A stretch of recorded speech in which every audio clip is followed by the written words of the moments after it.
These are my brothers. These are the brothers that I loved and still love, and I have missed for 42 years. Amram and Nani, Nani and Amram. In this photo, I'm a happy, glowing 2-year-old. I feel on top of the world. I am on Amram, my oldest brother's shoulders, and he is a whopping 13 years old, but for me, a world entire. Standing with us is the always happy Nani, my other brother. He is 7 years old, seen here with his permanent mischievous look and that twinkle in his eye. 5 years later, our youngest brother Baruch will be born and join the Ben Chorin family. We were all born and raised on Kibbutz Kfar Menachem, between the Mediterranean and the hills of Judea. In those days, the children lived in the children's house, and because of the huge age gap between us all, we seldom saw each other except for Fridays. I used to wait all week for Friday, for the laughter, the music, and the feeling of togetherness. When Amram completed his army service and returned to the kibbutz, the connection between us strengthened. The three of us worked in the cotton fields, and Nani and Amram became the center of my universe. We would meet at 4 a.m. for coffee and then go off to the fields to work. Nani was in charge of the jokes, the laughter, the fun, the entertainment, and the music. Amram was responsible for gathering information, decision-making, and knowing what to do. I felt so fortunate, happy, loved, and protected. I was on top of the world, as I am seen here in the photo. And so the years went by, year after year. In May 1967, the Army mobilized its reserve units, but there was a long waiting period before the war began. To help keep the kibbutz function, our school year was postponed. We were no longer students, but workers. I worked in the cotton fields as an insect inspector, but found it hard to focus as planes took off and landed at the nearby Hatzor military air base.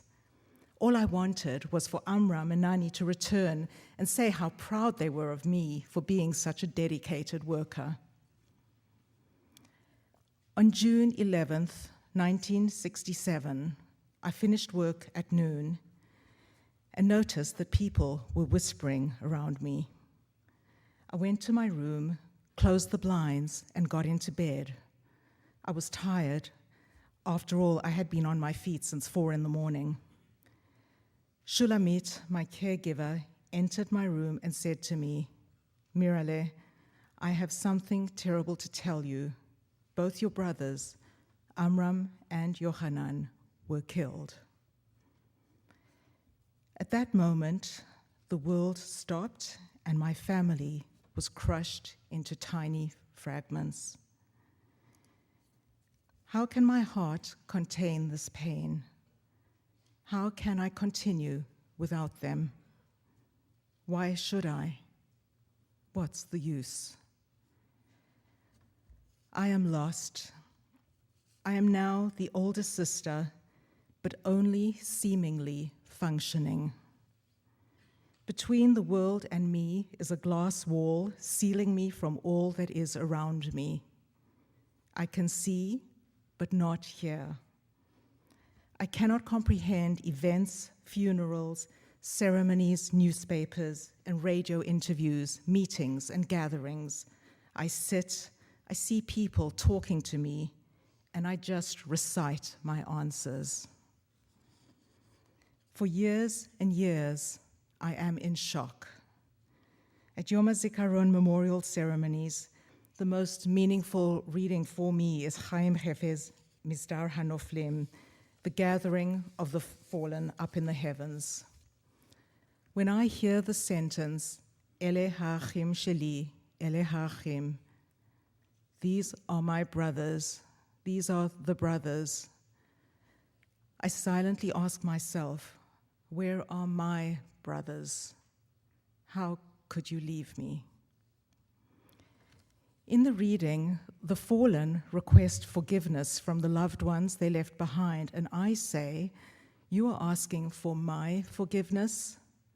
How can I forgive? Why didn't you take better care of yourselves? Why, both of you? Many years have passed, and I am still scarred. My life runs on two parallel lines, and the questions I asked when I was 16, I still repeat today, over and over again.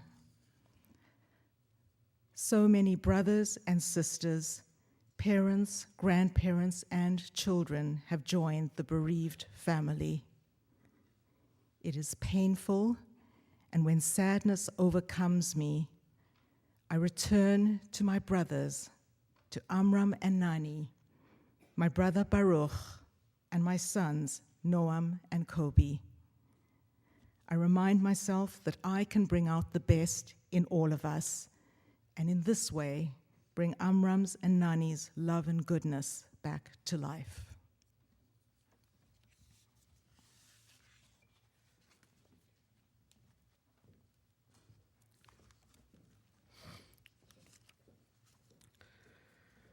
Amram ben Chorin led his reconnaissance unit and his battalion through a minefield in the first jeep into Gaza.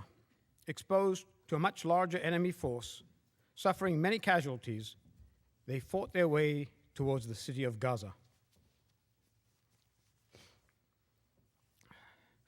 The following day, on the 6th of June, 1967, in a fierce house-to-house battle, Amram was killed. Segen Amram ben Chorin was decorated after his death with the Torah Mofet for his courage and persistence in achieving his given targets. He is survived by his wife Shulamit and son Tzur. On June 6, 1967, Yochanan ben Chorin with his paratrooper unit was landed by helicopters behind enemy lines at Katef in the Sinai. Their force was divided into four, with Yochanan's unit attacking a fortified Egyptian artillery unit during the night attack. Yochanan ben Chorin was killed. In their memory, 10,000 trees have been planted. An agricultural research foundation has been established in the Hebrew University faculty in Rehovot. And on their kibbutz Kfar Menachem, where they are buried, a concert hall and a memorial site, Beit HaBanim, has been established.